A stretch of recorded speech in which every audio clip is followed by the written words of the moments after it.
Howdy, guys, and welcome to Cliff Notes, and welcome to night number 14 of the Overnight Feed recaps for Big Brother Season 26. 14. Y'all realize we are 2 weeks into the live feeds, couple of days before the live feed starts. So they're what, day number 16 or so. We're starting to get into it. Tonight, we have our second eviction of the season. We're going to go from 15 house guests down to 14. Well, unless you want to add Ainsley in there, and that would bump it up one. But now we're going to have an eviction tonight.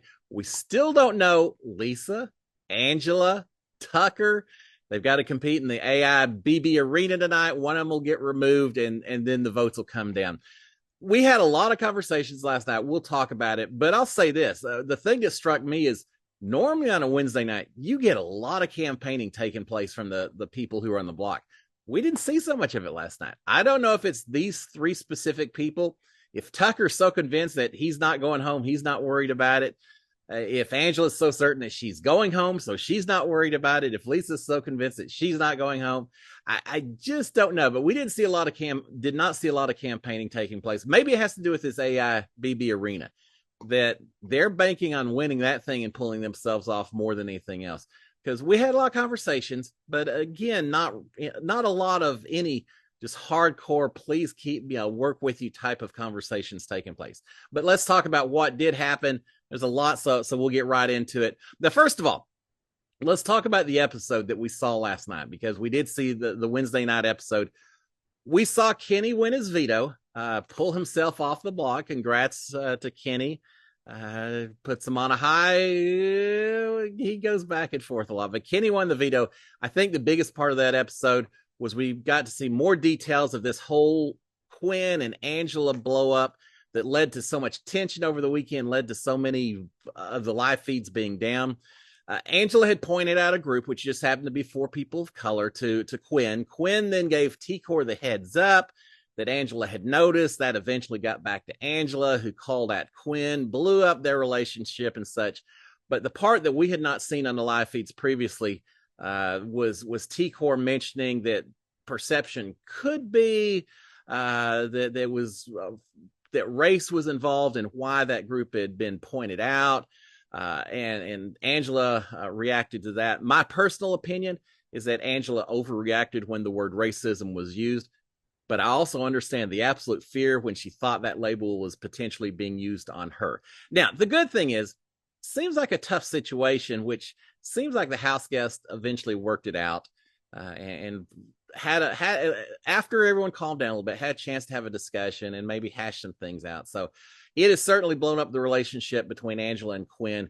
Some of the other areas seems like that got tempered down, and I was glad to see that. All right, with that, let's talk about the one more thing. I think the main person responsible for that whole thing was Quinn. Quinn, I think he told T-Core that, expecting and wanting to make sure that Angela remained a big target. Was it because he wanted her out because she knows about his power? Perhaps, or he just wanted to keep the focus on her, make T-Core feel like Quinn was a little bit tighter with her as well because he's given her information. Quinn spilled the beans, and then it blew up in his face a little bit because of it. But they got it worked out for the most part. We'll see how Quinn and Angela react. Big question tonight. If Angela was to go home, does she blow up on Quinn and reveal his secret power as she walks out the door? We may get the chance to find out. Although I think Lisa probably is still the target in most people's mind, but it could go either way. All right, let's talk about the feeds themselves. Get right to it with that. We had zero strategic talk as we started after the live episode, or not live, after the episode had aired on the East Coast times. House guest eating, playing bumper pool. Everyone's painting their nails, I guess, in preparation for this evening. A lot of men, women, everyone painting each other's nails. So we saw a lot of that. Now, I will say Angela was in there doing it as well. It was nice to see that on potentially Angela's last night that she was interacting with the group and not staying isolated. That's always nice to see on just a personal note. But everyone doing nails and such. Brooklyn is talking about the fact that she's all about big moves, such as getting out Tucker. I don't see it happening, but it was kind of whispered a little bit. Tucker got a little nervous that maybe there was a backdoor in play he wasn't worried about. But Brooklyn's saying that she's all about big moves, like getting out Tucker. but that it's time to get out one of the other, and then the other next week, talking about Lisa and Angela. That it just seems like it's time. The house is going to feel more comfortable, less stress, with the two of them out the door. And again, Brooklyn basically implying that I don't care which one goes. One goes this week, one goes next week, and not worry about it. And I think that's probably the way it's going to happen. All right, we've got Kenny talking to the camera, saying he doesn't know who is going home tomorrow either. He thinks it could be easily a split vote if it comes down to Angela versus Lisa. If Tucker does not win AIBB Arena tonight and is still on the block against one of these two ladies, I think it's probably pretty much a unanimous house vote to send the lady home, whichever one it may be. But if it's Lisa versus Angela, Kenny's thinking it could be a split vote, and I think that's a possibility as well. He is talking to his wife via the camera, talking about how tough this game is. Yeah, I know, Kenny. I know just how tough it is, and so he's just voicing that just a little bit. All right, we've got Angela in a good mood tonight. Yeah, for part of the night. Angela in a good mood. She is, as I mentioned a little earlier, she's trying to interact with the other house guests ahead of tonight's vote. She's smiling a few times. She's laughing, and so doing what she can. That may be her way of campaigning. Not hardcore begging for votes, but just being more personable with a house guest on this potentially last night in the house. So Angela is interacting. She's hugging out with Tucker at one point. Of course, later we see her crying in a storage room. I think we'll hit that again a little bit. I'll talk about that. But we had Cam and T-Core talking. Cam is hoping that Angela, Lisa, or MJ don't win HOH. A lot of talk last night about who should win HOH. Should we have to fight for it? And who do we not want to win? Who would be okay winning? Cam doesn't want Angela, Lisa, or MJ to win HOH. T-Core saying she doesn't want Kenny to win it either. That Kenny, she just doesn't know why he would do. She said before she thought he was kind of part of the bros and all of that. Kenny has said at one point last night he's not going to do it the regular way. If he gets HOH, he's going to shake things up a little bit. We'll see. Maybe I need to be hoping for a Kenny HOH just to see how this house gets stirred up a little bit. So that's what Kenny's saying. T-Core's worried about what that means, and so she's not wanting Kenny to win either. All right, we've got Tucker talking to Rabina and Joseph, saying that he hopes nothing weird is going to happen tonight. Again, I think Tucker, it's one thing to volunteer to be the pawn back on Monday. Everyone, you're the hero to everyone. Chelsea's happy, no more blood on her hands. You're going to be the hero. You're going to get your nemesis out the door in Lisa and all that. Well, now that we're coming up the night before the evictions, and the paranoia, they're locked down inside the house. The paranoia kicks in. I think Tucker's starting to get a little nervous that what if things aren't as they seem. So he's telling the two of them he really hopes nothing weird happens tomorrow night. Joseph is saying you don't have to worry about it. He says if someone in this house tried to do something, tried to gather up forces to do something like you're implying, he said the rest of the house would go after him. They would become a house target. You're good, Tucker. I think Joseph's right on that. There have been people, as in Brooklyn, who kind of whispered and mentioned, maybe there would be an opportunity, but I don't think anyone's going to risk their position in the game right now at this stage in the game to try to make a big move on Tucker out of absolute fear that if you don't get the people on board that you need to get on board to get them out, now you've got the enemy in Tucker. Now you've got who knows how many people in the house maybe gunning for you. I just don't think anyone's going to try to make that kind of move this evening. So Tucker's safe, but he is worried a little bit about it. All right, Tucker is talking to Rubina a little bit more, telling Rubina that Lisa doesn't have the power, but he knows who does. Oh, mysterious Tucker. She said, just tell who. He won't tell her. He says, I just know that she doesn't have the power. I know exactly what the power is. She says, well, tell me what the power is then. Nah, I can't tell you that either. You just have to trust me, Rubina. But he does let her know. I give him credit. He didn't spill the beans to everyone in the house just yet. But he is saying that she lied about not voting to save Matt last week, that she's lying about being a chef. Well, maybe not so much, Tucker, but she lied about those two things, but she's not lying about the power. But he won't say who to Rubina. He's keeping it very close to the chest. But he tells Rubina, says, look, you don't need to be worried. Let me just say that you're good.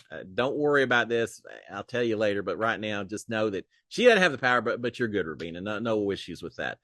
He does tell Rubina towards the end of this conversation that he trusts her more than anyone else he trusts in the house.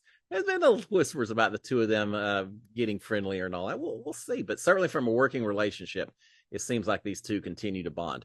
All right, we've got at one point throughout the evening, we got all the house guests gathering together, doing anything but talking strategic talk. At one point, they're in the upstairs lounge, hanging out, playing bumper pool, just enjoying a Wednesday night, filling in some time.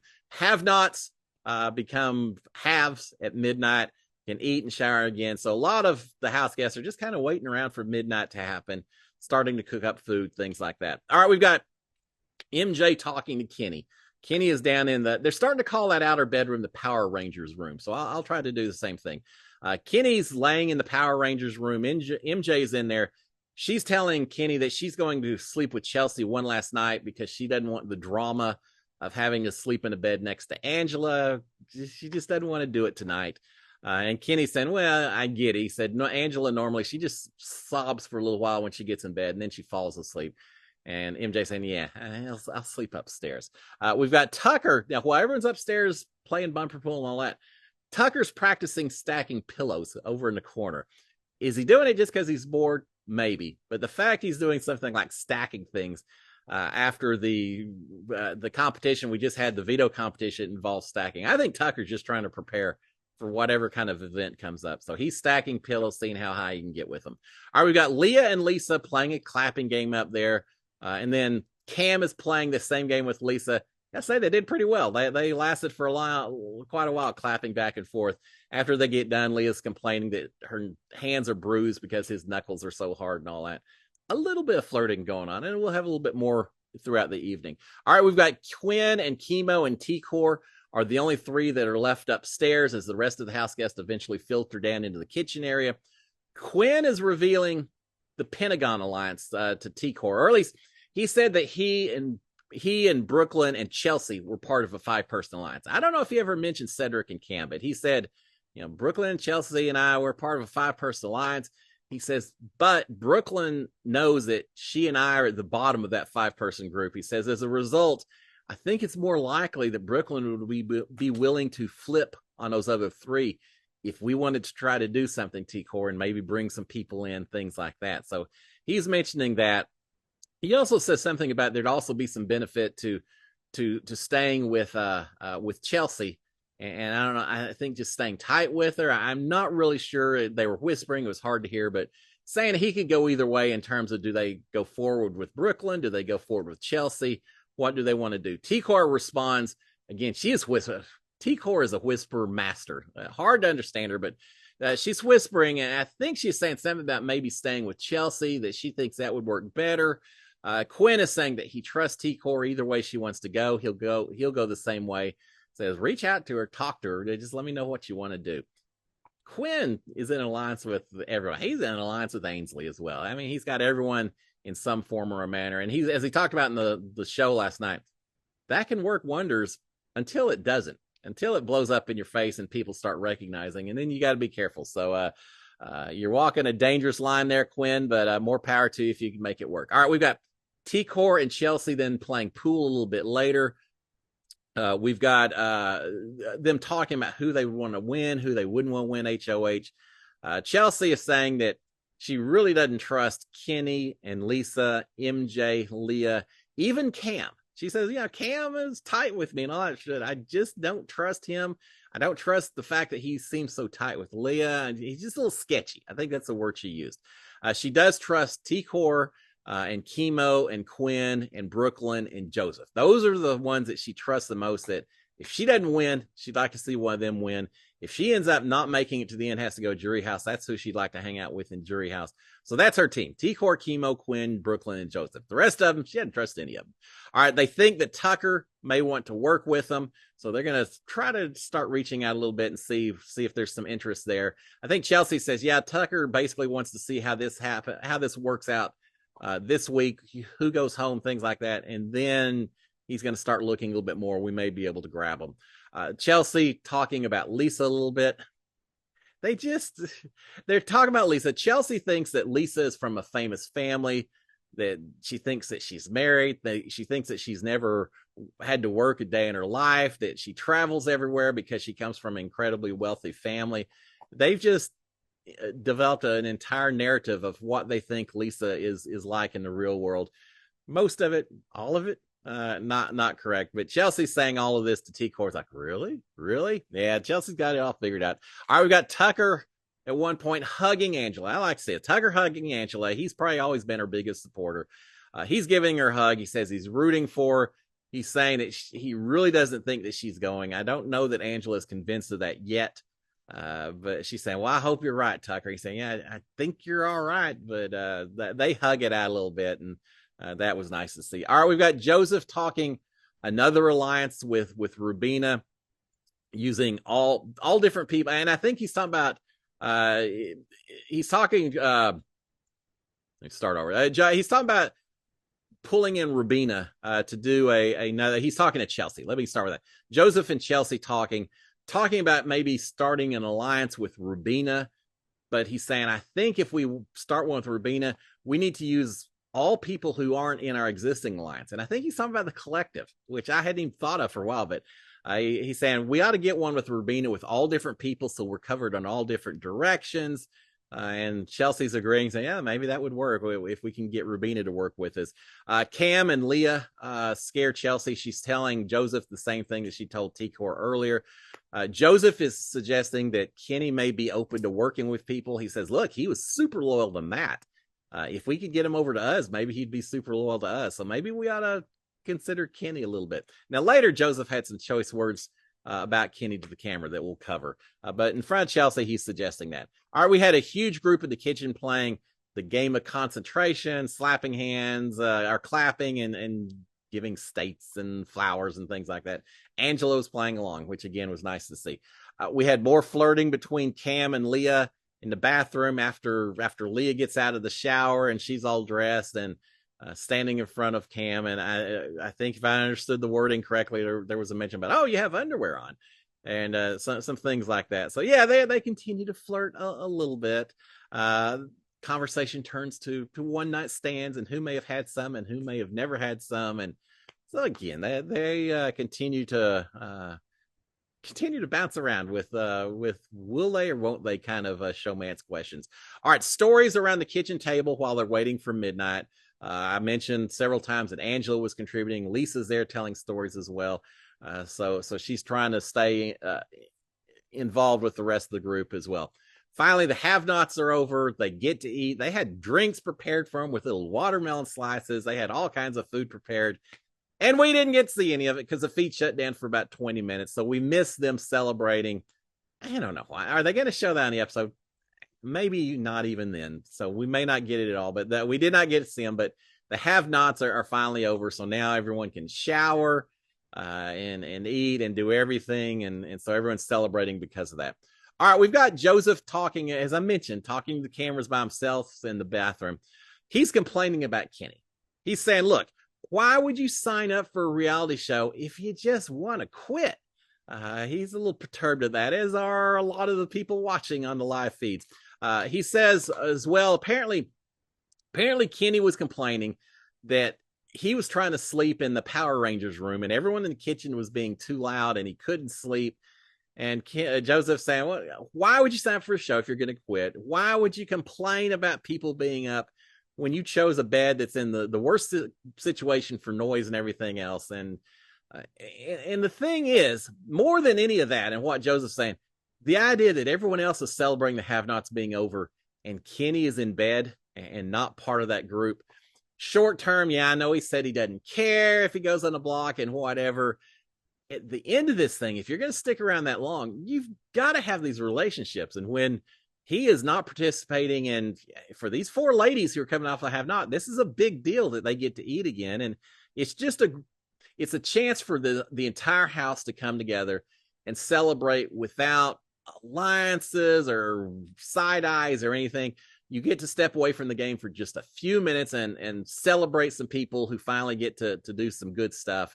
And to not be there, I just think long-term, this is going to impact Kenny. We're not talking this week, next week. We're talking throughout the course of this game. If you're not building the relationships now, it's going to cost you. So I have a major mistake, in my opinion, about Kenny. But yeah, apparently he was complaining they were too loud while he was trying to sleep. Well, Big Brother house is not for sleeping, Kenny. Now, with regard to sleeping, let me say this as well. Apparently, a lot of people complained that it was too cold in the Big Brother house. Well, they must have turned up the thermostat a little bit because now they all were complaining about it. Tucker's complaining he can't sleep. There's several house guests complaining about how hot some of these rooms are. During my season, I don't remember it being cold. I remember it being hot as heck in that house because I remember always thinking, gosh, am I going to sleep with no sheets on at all and just be exposed to these cameras all night long? Or am I going to pull a sheet up over me and have to deal with the heat? It was hot in the Big Brother house. They've noticed it this evening as well. All right. We've got Lisa talking to Leah and Rubina. We're about done with this. But Lisa talking to Leah and Rubina. Lisa's saying that she'll absolutely win the AI BB Arena competition tonight, pull herself off the block. She fully expects to do that. She may.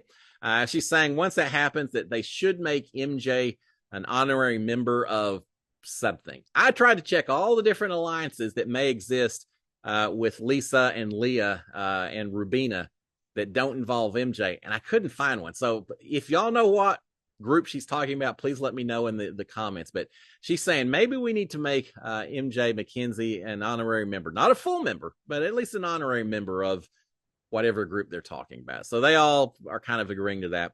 We've got MJ McKenzie cleaning the kitchen after most people are in bed. Eventually, as Mackenzie talked about earlier, she is up in the HOH room along with Leah and Chelsea, sleeping in the HOH bed for the last evening. Leah hurt her jaw somehow during the evening, and she's got a sack of frozen peas or ice or something, complaining about her jaw hurting. It couldn't be the 24 hours of continuous talking. Well, 72, 96 hours of continuous talking. Yeah, I don't think so. She hurt her jaw somehow. And Cam was saying, oh, she didn't want to cry in front of me. And Mackenzie saying, yeah, I think Leah didn't want to cry in front of anyone. So they're talking about that a little bit. They're talking a little bit about Cam, saying, yeah, Cam's always very nice to you, Leah, whenever you're around. And so they're kind of whispering about that just a little bit. They are talking about who has the powers, the advantages. They mentioned it's got to be T-Core or Quinn or Lisa. This group still seems convinced that it's Lisa that has the power. Chelsea finishes off the evening by calling Lisa a trust fund baby. She's saying that Lisa says that she's a vegan, but she saw her eating meat tonight. And the worst possible slam you could have in the Big Brother house, Leah says that she notices that Lisa drinks milk straight from the carton. That'll get you booted faster than anything else in the world, it seems like. How dare she drink milk from the carton? I kind of agree with that. There are a lot of people in the house. Don't be drinking straight from any containers. But she does say that, which suggests to me, as they finish off their evening right before an eviction, they're still complaining about Lisa. I think Lisa goes home tonight. Now, I may be proven wrong. Of course, if Lisa does win AIBB Arena, then it's a moot point because she's not on the block. But if she ends up on the block, if there is an eviction vote, I think we're losing Lisa tonight. We'll see what another week of Angela does. It would seem like she's a slam dunk easy target then for next week. A lot of the house has said 2 weeks. We got 2 weeks safe. We'll get rid of Lisa or Angela, then we'll get rid of the other, and then we'll really start playing the game. It may not get that easy, but we will see. My prediction is Lisa goes home. It won't be, I don't think it'll be a unanimous vote. I think certainly like Tucker would vote probably to save Angela. It could be a split vote, as Kenny suggested. I think Lisa goes home if she's up for the vote, and then probably Angela next week. But we'll see. We've got an HOH competition tonight. Don't know if it's going to be live or not. There's a lot of speculation. It could be more physical, more endurance, because we haven't had one of those yet. I think that's certainly a possibility.